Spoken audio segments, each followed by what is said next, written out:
Welcome to the Make Sense with Dr. JC podcast. This podcast covers topics that expand human consciousness and performance. On the Make Sense podcast, we acknowledge that it's who you are that determines how well what you do works, and that perception is a subjective and acquired taste. When you change the way that you look at things, the things that you look at begin to change. The Make Sense podcast is sponsored and primarily funded by the Make Sense Academy, our private community where open and curious seekers of growth and expansion apply the Make Sense principles and systems to move from simply going through life to growing through life. So check out the Make Sense Academy risk-free for less than you'll spend today on shit that you don't need. Welcome, my friends, to the uprising of the sleepwalking masses. Welcome to the Make Sense with Dr. JC Doornick podcast.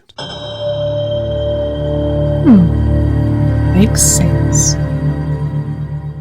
Great morning, friends. Today's episode is called The Eye of the Storm. Very excited about this one. I know I never get excited about these things, but today I'm very excited.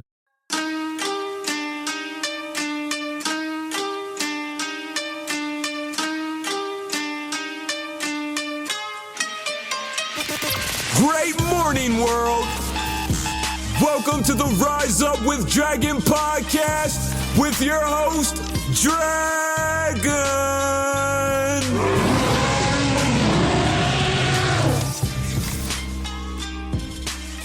You know, I always say that meditation is like the superhighway to helping people bypass their analytical mind, and our analytical mind is usually what gets us in trouble. And ironically, we'll talk a little bit about that today, but meditation, karma mind, oh, God, you got to go listen to my amazing wife and her meditations, her guided meditations. So before I get into my rise up today, I'm always fascinated with how we feel and we respond to things and how we process it, because that's what we control, is how we respond to things. But we still can't avoid the way we feel. And this morning, I made an observation rather than just react to it. I made an observation this morning that this was one of those mornings, and I don't know if you can resonate with this. I woke up this morning and processed everything that I need to do today, tonight, and over the next week. At the same time, I just had to look at it all. And what was interesting about it is naturally that triggered a response of overwhelm and anxiety and things like that. But because I had the ability to kind of use this interface response system and sit in that space, which I'm going to call soon the eye of the storm, I was able to recognize that I was doing something impossible. I was trying to control the uncontrollable. I was trying to process in my brain everything at once. And in that moment, I recognized that I forgot to just wake up and just be in that moment, and everything got better. So this is the eye of the storm.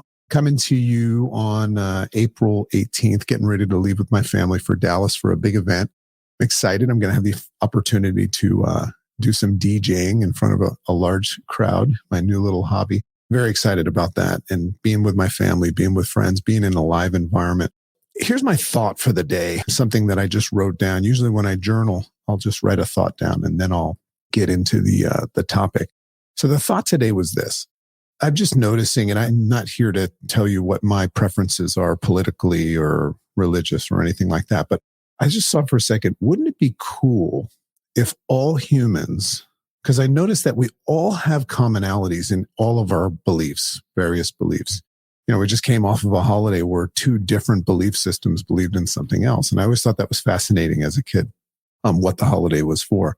So wouldn't it be cool if all humans, could come together and understand the common source of all religions and therefore come into alignment with the overall spiral of life? Because life is going on for everybody at the same time. But wouldn't it be cool if we could all come together, we could all congregate and say, well, we all believe in this, and call it whatever you want, and then come into alignment. And I realized in that moment, one of the things that I long for as a human being and somebody that is a servant and nurturer, I long for the day that we use a larger lens. That's what I think it has to do with, when you learn how to drive, they teach you how to get the big picture. I long for the day that we can all learn to use a larger lens to look through at the meaning of life and the definition or the sense making of life. So here's the eye of the storm. There's a great Brandy Carlisle song called The Eye of the Storm that I love. Actually, I think it's called The Eye. And one of the lines she says, it says, they say you can dance in a hurricane, but only when you're standing in the eye. That's a pretty cool concept. Like even in a crazy hurricane, you can still find time to be at peace and dance, but only when you're standing in the eye. So it made me start realizing, and this is stuff that's going to be in my book as well, there is magic in the space between all of the chaos, the hurricane, that exists in life. It really always depends on what you're looking at. You can look at life as a hurricane and a bunch of chaos, but the space between where there's magic.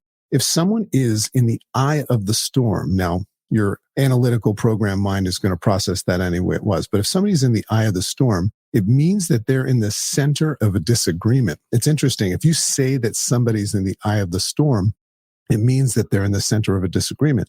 And I find that fascinating.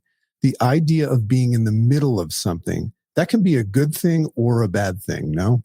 So I'd say the thought of being in the middle of something equates to being caught up in the bullshit between two sides. Now, when I started writing about this, this is kind of like the vibe that I was feeling. So that's not what this Rise Up is about.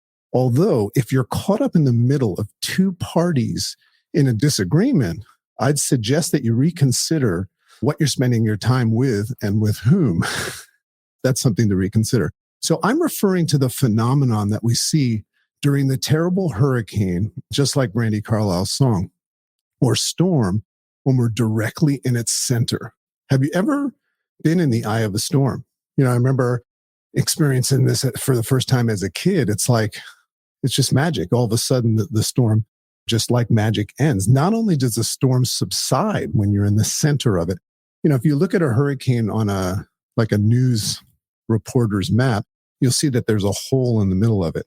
So not only does the storm subside in the eye, but it's actually beautiful weather for a short time until it moves past us. You know, it's like, it's not only subsiding, but it's like beautiful. So I'm just so fascinated with being in the space between, being in the eye of any sort of chaos. So can you identify the eye of your storm right now? Now, I don't know if you even identify that you're in a storm, but most people probably do. But can you identify the eye of it, the center of it, the space between knowing and unknowing? Think about that for a second. Those are two opposites. There's a space between knowing something and unknowing. There's a space in between those, between your programmed, egoic mind that knows it all. That's what a know-it-all is. And your confused, self-limiting mind that seems lost. Now, the hurricane and the chaos has to do with the battle of those polar opposites. I'm talking about the space between. In this space, we learn that there is nothing to be gained or lost. And that's what I missed this morning, by the way. Think about it. I woke up and I processed the hurricane, and I missed the opportunity to recognize that just sitting in the present moment, there's nothing to be gained or lost. You're just there and you're just being. It's utterly both empty and full at the same time. Once you learn how to let go and let this in, you begin to see that you can control the fantasy and the narrative of life. Now, that's a whole other discussion, but what that means is that in that space, you get to decide what the narrative is, what the fantasy is. I did a podcast called Dear Mr. Fantasy one time on that.